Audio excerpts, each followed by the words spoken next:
बहुत पिला अछंती एई वर्ष ओपीएससी रो मेन परीक्षा दक जाउछंती एंड बहुत पिला अछंती जो माने भाबिछंती मु आगु देबी समस्त का मन रे गोटे क्वेश्चन अछि डेफिनेटली नुआ हंतु पुणा पिला हंतु कि सारे गोटे कम समय रे गोटे भलो उत्तर केमिति लिखिबु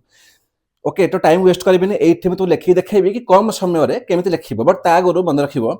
जदि हमर क्वेश्चन अछि 15 मार्क रो ता पई कोन तमे टाइम देबो 8 मिनिट मैक्सिमम 8 रो 9 मिनिट हला 9 मिनिट तो नुह 8 मिनिट सारिबो ताको लिखिबो 2 पेज जदि थिबो 10 मार्क रो ताहले कोन ताको लिखिबो 5 मिनिट रो 5.5 मिनिट भितर लिखिबो केते 1.5 पेज लिखिबो सब क्वेश्चन रे इंट्रोडक्शन तापर कंक्लूजन एटा रहइबो बिल्कुल मैंडेटरी बाकी क्वेश्चन को देखि करी हमर जानिबा कि बॉडी रे कोन लिखिबार अछि ओके एंड साइड रे जो माने यूपीएससी परीक्षा दबो साइड रे केबे भी किछि एठी लिखिबो नाही बिल्कुल ब्लैंक छाड़ दबो हला किछि लिखिबो एठी कोठी कि लिखिबो फालतू जहां भी तमर उत्तर अछि केवल लिखिबो ई बॉक्स भितर हला आंसर करबा ओके तो क्वेश्चन कोन कहै छै देखो आंसर करबा आगुर ना फाल देखै दे क्वेश्चन को कहूची क्वेश्चन कला कि इंटर स्टेट वाटर डिस्प्यूट आमे बुझी गले सर इंटर स्टेट कीवर्ड या ऊपर क्वेश्चन पचार कि जो वाटर डिस्प्यूट होची हा became a major challenges to India federation कहला हम जान कोन समस्त जान भला बरे कि हम सेंटर अछि तले बहुत सारा स्टेट अछंती समस्त को कोन आमे एकाडी जो रहूचे मान समस्त पावर डिवाइड कराइछि आमे को जे फेडरेशन बोली समस्त मिसी के रहबा काडी किंतु एई फेडरेशन भितरे हमर बहुत सारा होची चैलेंजेस नै करा इंटर स्टेट वाटर डिस्प्यूट को जदि नदीटी आसुची छत्तीसगढ़ रु ओडिशा पटे गला तामाने कोन छत्तीसगढ़ को आउ ओडिशा भितर कोन हमर होची इंटर स्टेट वाटर डिस्प्यूट नै करी महानदी को सेही भलिया हमर पंजाब को हरियाणा रहउची सबुठी होची हला आमे देखो गोवा को महाराष्ट्र रहउची कावेरी को नै करी तो एटा सबुठी होची तो कोन स्टेट भितर जो हमर कोन ना से वाटर डिस्प्यूट होछंती ताका माड होछंती तो बहुत बड़ चैलेंजेस बनुची कि हमर इंडियन फेडरेशन नै करी तो एठी से कोन कहला ना डिस्कस करो the role of supreme court and tribunals tribunal आ सुप्रीम कोर्ट कोन कोन रूल अछि कि से माने रिजॉल्व करिवे से माने केस गुडा को इश्यूज गुडा को जाको सॉल्व करिवे with reference to recent cases बुझियला एबे देखैबी गुटे भलो उत्तर केमति लिखिबो कम समय रे ये 2 मिनिट हे गला एबे आरंभ करिवा हला आरंभ करिवा कि हमर 7 रो 8 मिनिट रे आंसर ता सरुचरा सरुनी ओके तो प्रथम को लिखिबो हला स्टार्ट करले 2 मिनिट हमर 15 सेकंड हेची लिखिबो इंट्रोडक्शन कोन लिखिबो ना लिखिबो इंट्रोडक्शन जेहेतु कहछि इंटर स्टेट वाटर डिस्प्यूट ऊपर तो कोन लिखिबो एठी ना लिखि दो एठी ना आर्टिकल 262 ऑफ कॉन्स्टिट्यूशन हमर कहउछि ना कोन कहउछि कोन एम्पायर करूछि एम्पायर पार्लियामेंट टू इस्टैब्लिश कोन कोन करिवो ना tribunal to resolve of interstate water disputes लागी तो ठियाई लिखुची तो आंसर टिके खराब होची बट एतिकी भी लिखि देले एतिकी भी चलिबो कि खराब आंसर चढनु होला चली जिवला लिखि देलो हमर आर्टिकल 262 अछि संविधान रो जे पार्लियामेंट को एम्पायर करला कि तमे ट्रिब्यूनल बनेबो ता काम ई सब इश्यूज को सॉल्व करिवो देन कोन सिखला प्रथमे ना चैलेंजेस से कोन कहै कि चैलेंजेस है तो प्रथमे लिखिबा चैलेंजेस है सेकंड कोन लिखिबा हमर ट्रिब्यूनल रो कोन रूल अछि माने कि लिखिया सेकंड रे सुप्रीम कोर्ट कोन रूल अछि आ थर्ड कोन हमर कोन अछि रूल ट्रिब्यूनल रो बुझियला एति लिखा जिवो आरंभ करिबा तापर कोन हमर चैलेंजेस कोन कोन अछि तो प्रथम को लिखिमु नाम जो ट्रिब्यूनल्स अछि ना tribunal take too long to give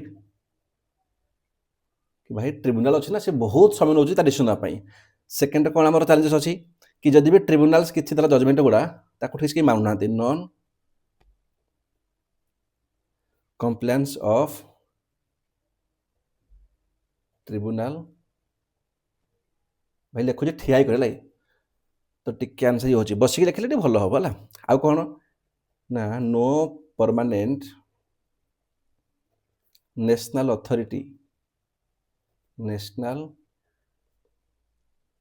authority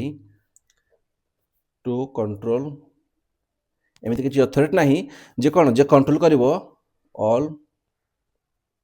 reverse water effectively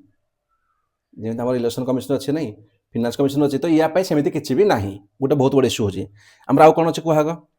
ना स्टेट भीतर हम देखु कोन ना गोटे प्रोलॉन्ग कोन लिखबेटी ना prolong legal and a political conflicts এটা কোন হচ্ছে না which impact on governance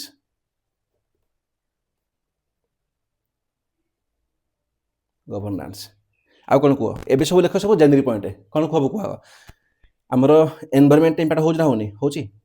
ଲେଖିଦିଅ ଏଠି ହେବ କେମିତି ହେଉଛି ମୋତେ କହୁଛି ମୋତେ କୁହ ଏନଭାୟରମେଣ୍ଟ ଇସ୍ୟୁଜ କେମିତି ହେଉଛି ମୋତେ କୁହ ଭାଇ ଦେଖୁଛେ ଆମର ବହୁତ ଅଛନ୍ତି ଷ୍ଟେଟ୍ ଯେଉଁମାନେ ଫାଲତୁରେ ପାଣି ଉଠାଉଥିଲେ ଏବେ ବି ଉଠାଉଛନ୍ତି ପଞ୍ଜାବ ଭଳିଆ ସେଇଟା ଲେଖିବ କି ମେନି ଷ୍ଟେଟ୍ସ ଟିକେ ବସି ପଡ଼ିଲେ ଭଲ ହୁଅନ୍ତା ନାଇଁ ଏକ୍ସଟ୍ରାକ୍ଟ unnecessary water ଯଦି ପାଣି ଯଦି ତୁମ କମିଗଲା ତାହେଲେ ତ ଆମର ଡିସ୍ପ୍ୟୁଟ୍ ହେବ ହିଁ ହେବ ତ ଏଇଟା ଆମର କ'ଣ ନା ଏଇ ସମୟରେ କ'ଣ ନା ଆମର ସବୁ ଥିଲା ଚ୍ୟାଲେଞ୍ଜେସ୍ ଥିଲା ଆମର ବୁଝିହେଲା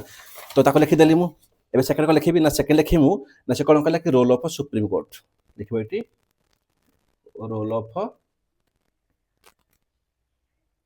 ସୁପ୍ରିମକୋର୍ଟ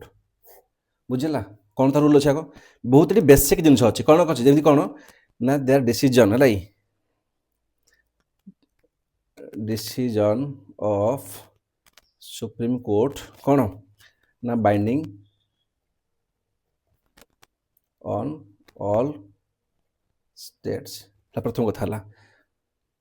सुप्रीम कोर्ट रो आ कौन सुप्रीम कोर्ट कौन कह ना cannot hear directly है cannot hear directly है से डायरेक्टली कौन डायरेक्टली द इश्यूज है से कौन से डायरेक्ट धरबनी बट थ्रो कौन ना थ्रो है ट्रिब्यूनल्स अलाउ ट्रिब्यूनल थ्रोरे अलाउ कर तुम जापर कि ट्रिब्यूनल जीव जो सुप्रीम कोर्ट को डायरेक्टली जापर तो गोटे रोल होगा बाकी जब जीव तार से बाइंडिंग होगा आउ कौन ना से गोटे किसी गप लिखि दियो कौन ना से इनश्योर कौन करे ना इनश्योर करुच्ची सुप्रीम कोर्ट कौन ना आमर कोऑपरेटिव फेडरालिज्म ये सब गप होगा से किसी कही ना रिसेंट केस कही तो गोटे केस कौन लिख ना आम कौन है आम कावेरी केस होता कावेरी केस होता 2025 मसीह बुझेगा ताको लिखिदेल बास कम सरला है ये मोटे गोटे केस स्टडी होगा आपको पड़ेब कौन से कही ना रूल ऑफ ट्रिब्यूनल्स लिखिदेव ना रोल ऑफ ट्रिब्यूनल्स कौन रोल अच्छे कह लिखब ये जमीक एगेन से कथा लिखब ये जहाँ भी अच्छे डिसीजन है द डिसीजन कौन ना आमर बाइंडिंग है बाइंडिंग ऑन ऑल स्टेट्स ठीक अच्छे आउ लिखब ये से लिखब सेम जिन कि इनश्योर कौन कला ना इनश्योर कोऑपरेटिव फेडरलिज्म बाकी सब गप लगे लिखब ये कौन ना इनश्योर कौन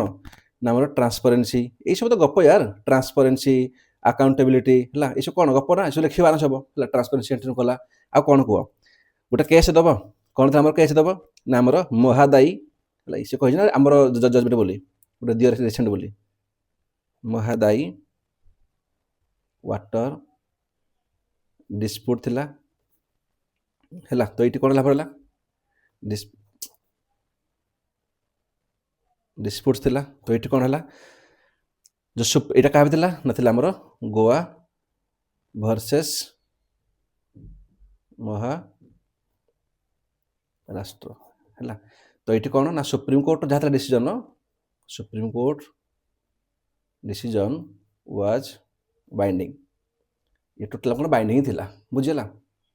तो लिखुचे ठिया कर भल होनी तुम बसिक लिख ना भल हम है तुम बाइंडिंग होगा ठीक अच्छे तुम रूल्स होगा लास्ट कौन लिख ना आमर कनक्लूजन कौन लिख ये ना आमर कनक्लूजन आम कौन लिख कौन कह कनक्लूजन से ही गप लिख ये कौन ना जो इंटर स्टेट वाटर डिस्प्यूट अच्छे से सेम गप लिख ये आम जो इंटर स्टेट वाटर डिस्प्यूट्स कौन करुँची ना सी क्रिएट करुँची क्रिएट कौन ना टेंशन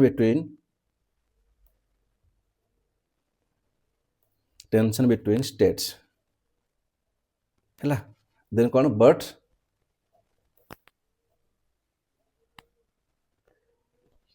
ट्रिब्यूनल्स कौन करुँगी एंड सुप्रीम कोर्ट है लिख एंड सी कही आंसर बोथ बोली सुप्रीम कोर्ट कौन करुँगी हेल्प करुँगी हेल्प सेटल कौन सेटल दिज इश्यूज कौन ना फेयरली एंड हेल्प द कौन ना आमर फेडराल सिस्टम को हेल्प कर फेडराल सिस्टम कौन ना वर्किंग स्मूथली है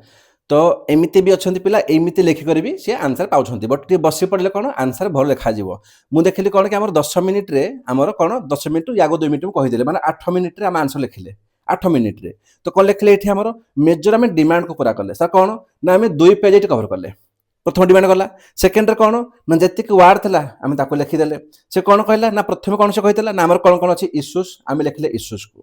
माने चैलेंजेस को तापर कौन लिखला आम तो लिखिले कौन रूल ऑफ सुप्रीम कोर्ट तापर रूल ऑफ ट्रिब्यूनल लिखला पर कौन लिखे ये कनक्लूजन नु आसले भी बहुत सारा गप इनश्योर ट्रांसपेरेंसी इनश्योर अकाउंटेबिलिटी ये सब सबुठी पकई हेब जीएसटी हो ट्रिब्यूनल हो सुप्रीम कोर्ट हो सबुठी पकई हेब